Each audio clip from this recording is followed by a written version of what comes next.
Bismillah, Assalamualaikum warahmatullahi wabarakatuh. Kita berjumpa kembali dalam sesi ketiga terkait dengan manajemen risiko berdasarkan referensi dari ISO 31000. Sekarang kita masuk kepada risk owner. Siapakah risk owner? Ini yang suka menjadi perdebatan terutama di korporasi ya, untuk korporasi yang baru belajar terkait dengan manajemen risiko atau baru menerapkan manajemen risiko, atau kita yang baru melakukan usaha atau berdagang. Kadang kita merasa ini resikomu loh, ini resikomu loh. Nah, hal ini yang perlu kita luruskan. Jadi siapa sih risk owner atau siapa sih pemilik risiko? Jadi kita biar bisa clear ya, siapakah risk owner tersebut. Oke, ini clear ya, dari dua video sudah kita jelaskan ketidakpastian yang berdampak pada pencapaian sasaran. Intinya setiap ada sasaran ada risiko, tidak punya sasaran tidak ada risiko. Setiap peluang itu kita bisa dapatkan dari identifikasi risiko, ataukah peluang kita bisa identifikasi dari aktivitas-aktivitas yang ada. Jadi apapun kondisi saat ini ya, apapun kondisi dari sasaran Bapak Ibu, seluruhnya pasti ada sisi negatif dan sisi positifnya. Selalu ada resikonya dan selalu ada opportunity atau peluang. Ketika pandemi seperti ini, negatifnya banyak, ternyata positifnya pun banyak. Ya, itu pun sudah dibahas para ahli-ahli di luar sana. Memang hikmah dari COVID ini itu pun ada, walaupun risikonya banyak sekali, terutama di ekonomi dan di sisi kesehatan terutama. Nah, di sini Bapak Ibu harus pahami ya, seperti definisi dari risiko, ketidakpastian yang berdampak pada sasaran. Jadi Bapak Ibu perlu ingat, perlu tanamkan ya. Jadi sasaran sangat terkait dengan risiko. Ada sasaran, ada risiko. Tidak punya sasaran, tidak punya risiko. Jadi kalau Bapak Ibu kerja tidak punya sasaran, Bapak Ibu tidak ada risiko. Tapi ketika Bapak Ibu bekerja, dikasih tugas, dikasih sasaran dari atasan, Bapak Ibu punya risiko untuk tidak tercapainya atau tidak selesainya tugas-tugas yang diberikan oleh atasan Bapak Ibu. Jadi kalau kita lihat di sini, siapa sih pemilik sasaran? Ya, setiap kita, setiap karyawan, setiap orang yang memiliki sasaran adalah pemilik risiko. Jadi seluruh orang yang ada sasaran, yang punya sasaran, dan rasanya tidak ada orang yang tidak punya sasaran kecuali ada kekurangan khusus, itu pasti punya risiko. Ya, jadi dalam kehidupan sehari-hari pun apapun yang mau kita laksanakan itu pasti ada risikonya, apalagi di corporate, di perusahaan. Setiap orang yang memiliki job desk, mempunyai uraian tugas, punya target KPI, itu punya sasaran, berarti punya risiko. Kita bisa mencapai KPI tersebut, alhamdulillah sasaran tercapai, tapi kita pun bisa tidak tercapai sasaran tersebut, tapi bisa juga ternyata kinerja kita melebihi dari KPI tersebut. Nah, sehingga kita memang harus ingat definisi awal, apapun sasarannya itu kita harus identifikasi risikonya dan seberapa besar risikonya, dan bagaimana action plan kita untuk mengatasi risiko agar sasaran itu bisa tercapai. Sehingga di sini seluruh orang yang ada di perusahaan, dari direktur yang punya sasaran dari utama untuk membawa perusahaan ke arah yang lebih baik dalam arti sustain dan growth, jadi bertahan dan bisa tumbuh, dia punya sasaran. Diturunkanlah ke bawahannya BOD -1, direksi -1, itu punya sasaran diturunkan dari atasannya, dari direktur tersebut. Dia pun menjadi pemilik sasaran juga sebagai pemilik risiko. Diturunkan lagi ke level manajer, misalkan manajer mempunyai sasaran dari atas, juga ada sasaran dari bawah. Nah, seluruh sasaran di manajer tersebut, dia sebagai pemilik sasaran juga sebagai pemilik risiko.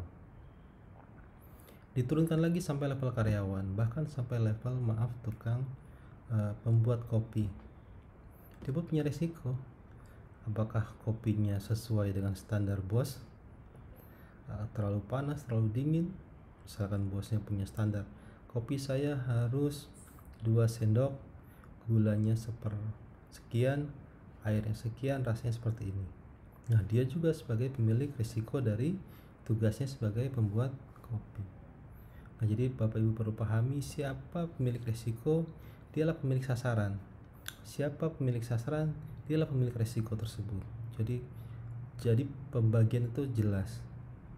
Kalau saya tidak punya sasaran, saya tidak ada risiko. Misalkan teman saya mau nyebrang jalan beli kopi, dia punya risiko misalkan tertabrak, atau punya risiko kopinya tidak ada di seberang. Itu dia yang punya sasaran, dia pemilik risiko. Saya yang di sini duduk manis tidak punya risiko itu. Misalkan saya harus ke kantor jam 8 pagi, berarti saya ada risiko jam 8 tidak nyampe kantor.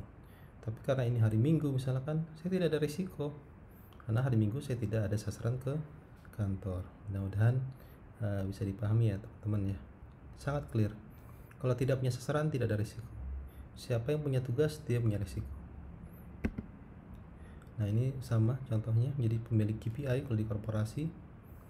Tukang cuci piring, dia harus menyuci piring sekian banyak untuk melayani pelanggan, dialah pemilik risiko tersebut. Nah, dia punya sasaran tersebut yang diberikan oleh atasannya. Seorang direktur BUMN yang diberikan kontrak manajemen dari Kementerian BUMN, dia harus mencapai sasaran tersebut. Itu KPI dia, berarti dia pemilik risiko.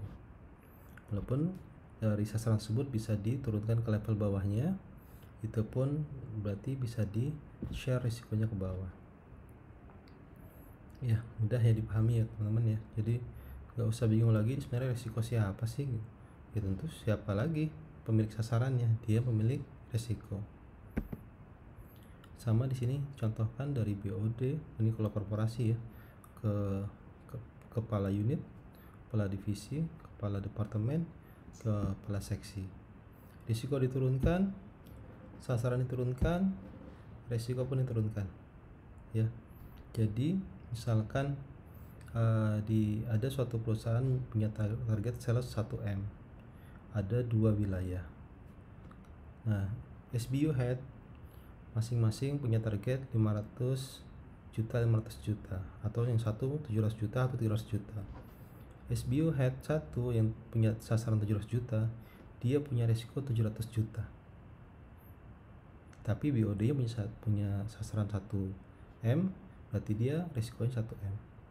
Tapi SBU head 1 yang punya sasaran 700 juta, dia tidak ada risiko untuk 1 miliar, tapi hanya 700 juta. Sama dengan SBU head yang kedua yang diturunkan hanya 300 juta, dia punya risiko atas 300 juta tersebut, bukan atas 1 miliar. Karena 1 miliar tersebut merupakan risiko secara keseluruhan oleh BOD. Diturunkan kembali sampai level project. Misalkan project tersebut hanya bertanggung jawab terhadap sasaran 10 juta. Ya, risiko dia hanya 10 juta, bukan 1 miliar yang BOD tadi. Nah, jadi mudah-mudahan bisa dipahami ya. Jadi sesuaikan dengan sasaran tersebut, dia punya risiko atas sasaran tersebut, tidak lebih dan tidak kurang. Ini sama, setiap orang bertanggung jawab terhadap pengelolaan resikonya atas pengeluaran sasarannya. Nah, ini ada sedikit kuis. Bapak harus menghadiri rapat pada pagi hari jam 8 di kantor. Bapak mengingatkan ibu, Bu, tolong menguatkan Bapak jam 4.30 ya, agar Bapak bisa berangkat jam 5.30, karena biasanya macet atau potensi hujan misalkan. Nah, pertanyaannya, siapakah pemilik risiko atau risk owner dari menghadiri rapat jam 8 pagi? Ayo, bisa dijawab kah? Perlu Bapak Ibu perhatikan sasarannya. Apakah sasarannya dan siapakah memiliki sasaran itu? Apakah Bapak atau Ibu atau keduanya atau anaknya? Enggak ada ya. Bisa dipahami pertanyaannya? Bisa kita breakdown. Bapak harus menghadiri rapat pada pagi hari jam 8 di kantor. Bapak mengingatkan ibu nih, nah biasanya ibu kan bangun lebih cepat ya dibanding bapak. Bu, tolong bangunin jam 4.30 karena saya harus berangkat jam 5.30. Nah, siapakah memiliki resiko atau risk owner dari menghadiri rapat jam 8 pagi? Jawabannya? Iya, betul sekali. Jawabannya adalah Bapak. Karena sasarannya apa yang ditanyakan? Bukan sasaran membangunkan ya. Kalau ditanya pertanyaannya siapakah pemilik risiko dari membangunkan Bapak jam 4.30, tentu jawabannya adalah ibu. Karena ibu yang punya sasaran membangunkan Bapak jam 4.30. Tapi yang ditanyakan adalah siapakah pemilik risiko dari menghadiri rapat jam 8 pagi. Ya, jadi di sini Bapak men-share risikonya dengan meminta tolong ibu untuk membangunkan jam 4.30. Tapi ketika ditanya siapakah pemilik risiko dari menghadiri rapat, ya tentu bukan ibu. Kecuali kalau nanti bapaknya dipotong gaji kalau telat ya, mungkin ibu terkena dampak juga. Nah, kalau di sini pertanyaan adalah siapakah pemilik risiko dari menghadiri rapat. Jadi kita ingat judul di atas, menghadiri rapat tuh adalah sasaran dari bapak. Jadi di sini jawaban adalah bapak. Kedua,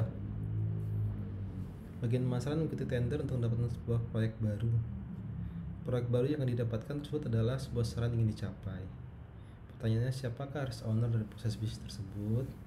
A. Pemasaran, produksi, atau proyek. Kalau sini clear ya, jelas ya. Kalau pemasaran mengikuti tender, kalau produksi proyek sudah didapat, diproduksi agar menjadi produk yang diinginkan. Kalau personil proyek ya dia yang bertanggung jawab di area proyek. Ini clear, mudah sekali, adalah personil pemasaran. Oke, udah dipahami ya insyaallah ya. Oke, terima kasih atas perhatiannya. Mudah-mudahan sedikit sharing ini bisa memberikan dasar-dasar terkait manajemen risiko. Kita insyaallah bertemu kembali dalam sesi Enterprise Risk Management atau pengelolaan secara corporate. Terima kasih. Assalamualaikum warahmatullahi wabarakatuh.